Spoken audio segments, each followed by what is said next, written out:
Pagi selalu datang dengan cara yang sama di rumah kami, Elena dan Alex. Cahaya matahari musim hujan menyelinap masuk melalui tirai, menerangi debu halus yang menari-nari di udara. Jam menunjukkan pukul 6. Dan seperti mesin jam yang akurat, Alex sudah berdiri di depan mesin kopi. Suaranya pelan saat memanggil namaku. "Kopimu, sayang, sudah menunggumu," bisiknya meletakkan cangkir keramik favoritku di nakas. Aku tersenyum tipis, senyum yang menyimpan banyak rahasia. Bagi dunia, kami adalah pasangan menikah yang nyaman dan biasa saja, pasangan ideal di pinggiran kota.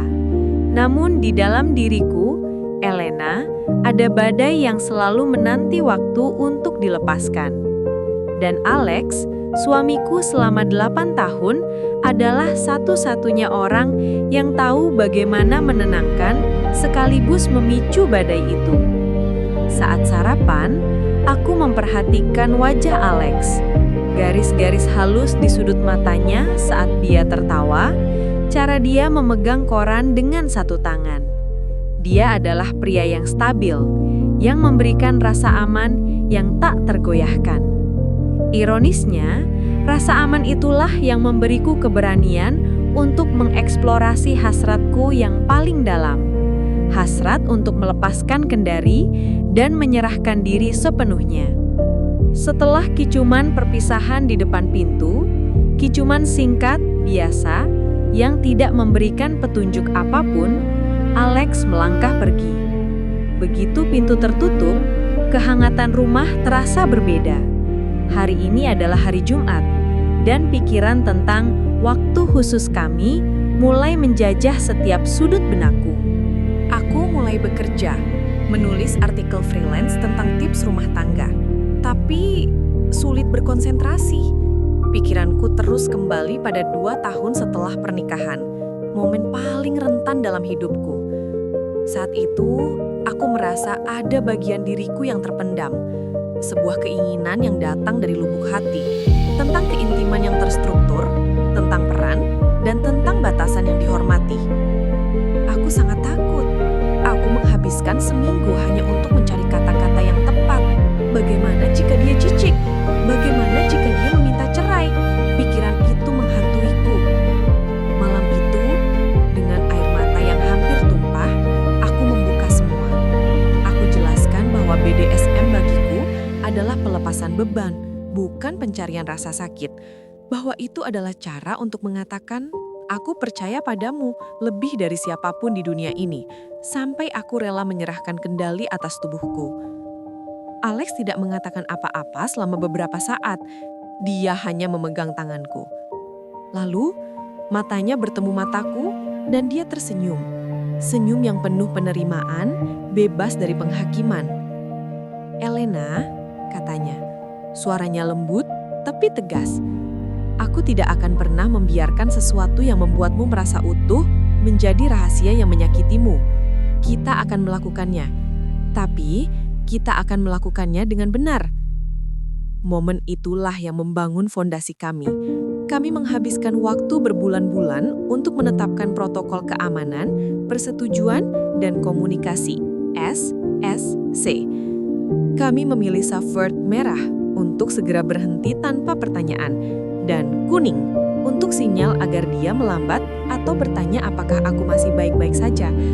Safe word ini, paradoksnya, adalah jaring pengaman yang memberiku kebebasan total untuk jatuh.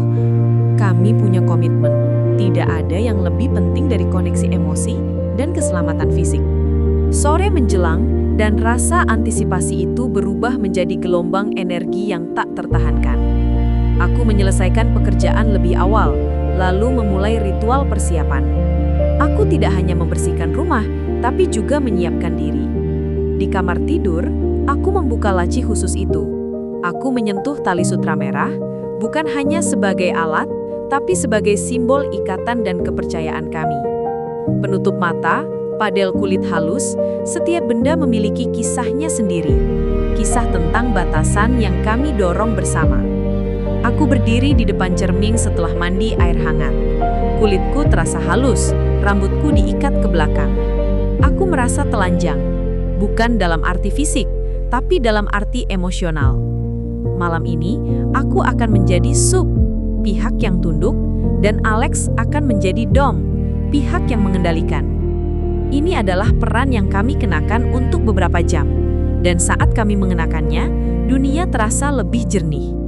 Peran sebagai istri yang harus mengatur rumah, menulis artikel, dan selalu bertanggung jawab, membuatku lelah secara mental.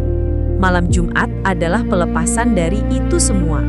Itu adalah waktu di mana aku bisa berkata, ambil kendali Alex, bahwa aku pergi dari rutinitas ini. Alex pulang tepat pukul 19. Aroma mawar merah yang dia bawa mengisi ruangan. Kami makan malam dengan suasana yang penuh rahasia, saling melempar pandang penuh makna. Setelah piring terakhir dicuci, dia menarikku dari kursi. Tidak ada kata-kata, dia tahu aku sudah siap. Di kamar, atmosfer berubah. Kami tidak terburu-buru. Kelembutan dan persetujuan adalah mantra kami. Aku berdiri telanjang di depannya, tidak ada rasa malu, hanya penerimaan. Dia menatapku bukan sebagai objek, tapi sebagai permata yang dia pegang dengan hati-hati. Kau memberiku hadiah besar malam ini, Elena. Ucapnya pelan, suaranya serak. Hadiah berupa kepercayaan total. Dia mulai mengikat pergelangan tanganku dengan tali sutra. Bukan dengan tergesa-gesa, melainkan dengan sentuhan yang sensual. Dia memeriksa simpul, memastikan tidak ada rasa sakit yang tidak perlu. Lalu, penutup mata dipasang. Kegelapan menyelimutiku. Rasa takut tidak ada. Yang ada hanya sensasi yang ditingkatkan. Aku merasakan napasnya mendekat. Siap untuk terjun bebas, sayang? Bisiknya di telingaku dengan nada yang menggoda. Merah, jawabku segera, mengulangi safe word itu, mengukuhkan janji kami. Permainan sentuhan dimulai. Bulu ayam, es batu, lalu cambukan lembut. Setiap sentuhan terasa seperti memicu syaraf yang selama ini tertidur. Aku mengerang, bukan karena siksaan, tapi karena kejutan dan rasa gairah yang dibangun perlahan. Kemudian, pedal itu datang.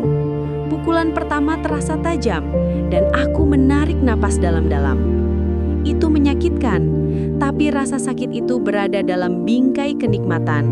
Rasa sakit yang terkendali yang memberiku fokus total pada momen itu.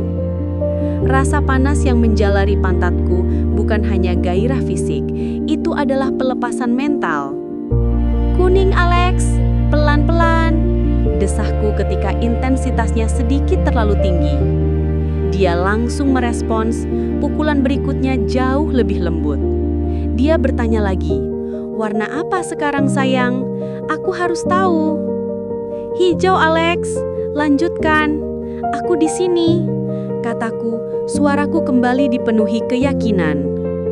Dia melanjutkan dengan keahliannya, memegang pinggulku kuat-kuat sambil memicu gelombang kenikmatan dengan vibrator dan tangannya. Rasanya seperti seluruh tubuhku ditarik ke dalam pusaran gairah. Dalam posisi terikat, tertutup matanya, dan di bawah kendalinya, aku merasakan relief emosional yang luar biasa. Semua ekspektasi dan tekanan hidup harian hilang. Pelepasan itu datang, sebuah jeritan panjang dan bergetar yang menyebut namanya.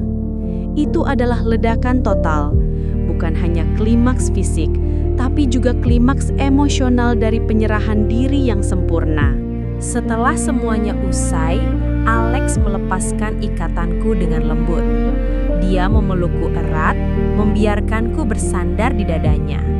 Dia tahu, bagian terpenting dari BDSM bukanlah aksinya, melainkan perawatan setelahnya, yang kami sebut aftercare. Dia menyelimutiku, memijat lembut punggungku yang memerah. Dia membawakanku air dan coklat hangat. Kami berpelukan dalam keheningan yang penuh makna. Detak jantung kami yang melambat kini selaras. Itu adalah momen paling murni dan intim. Bagaimana perasaanmu sekarang, Elena? Apakah ada yang sakit? Apakah kau butuh sesuatu? Tanyanya, suaranya kembali penuh perhatian. Aku hanya tersenyum dan mencium dadanya. Aku merasa dicintai, Alex. Aku merasa benar-benar terlihat. Terima kasih sudah menerima semua bagian diriku. Dia memejamkan mata dan menghela nafas lega. Aku mencintaimu apa adanya. Ini adalah rumah kita, Elena, tempat teraman di dunia. Kami tertidur dalam pelukan, tubuh kami yang lelah terasa nyaman. BDSM bagi kami bukan penyimpangan, melainkan salah satu pilar pernikahan kami. Itu adalah bahasa yang kami gunakan untuk mengatakan, aku percaya dan aku mencintai, tanpa syarat. Besok pagi, kami akan kembali ke kopi dan rutinitas. Tetapi ikatan tak terlihat yang kami perbaharui malam ini akan membuat kami berdua lebih kuat dan lebih terhubung dari sebelumnya.